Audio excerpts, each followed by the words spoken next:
స్థితికి తీసుకొస్తాడు. దేవునికి మహిమ కలుగును గాక.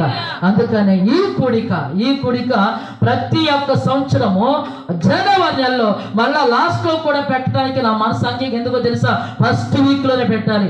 ఈ 7వ తారీఖు కూడిక ప్రతి సంవత్సరం, ప్రతి వారము, ప్రతి నెల 7వ తారీఖు ఎందుకో తెలుసా, నా కష్టకాలంలో, తినటానికి తిండి లేని సమయంలో, పరిస్థితి లేని సమయంలో దేవుడు చెప్పాడు 7వ తారీఖున స్తుతి కూడిక పెట్టు అని అన్నాడు. నేనన్నాను, నాకు తినటానికి తిండి లేదు, ఇంటి రెంట కట్టుకుంటానికి గతి లేదు, నాకు 7వ తారీఖు స్తుతి కూడిక ఎలా చెప్తున్నారు అయ్యా మీరు?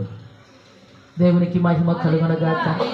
ఏమండి, కొంతమంది ఇటువంటి స్త్రీల దగ్గరికి వెళ్ళి, అమ్మో 7వ తారీఖు కూడిక పెట్టమని ఎట్ట పెట్టాలని ఆశ్చర్యతలో గోదావరి బుజ్జి అని ఒక రాజుగారు తల్లిగారు, బుజ్జి ఇలా సంగతాన్ని బుజ్జి ఆంటీ భయపడద్దు, నాకు చెప్తుంది, దేవుడు చెప్పాడు, దేవుడే చేసుకుంటాడు.